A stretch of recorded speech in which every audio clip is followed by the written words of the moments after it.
Munnurinn það sem við borðum með. Munnurinn nýtist okkur í fleira eins og anda, líka tala.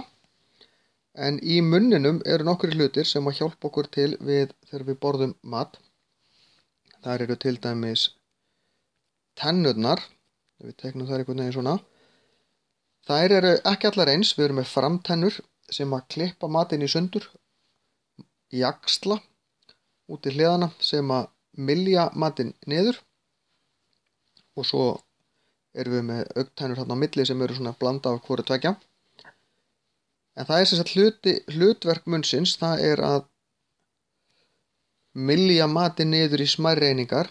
Síðan erum við með tunguna, hún hérna, hún hjálpar til við að ýta matnum til í munninum, ýta honum að tönnunum, en undir tungunni eru munnvatnskirtlar sem blanda munnvatni við þetta mauk.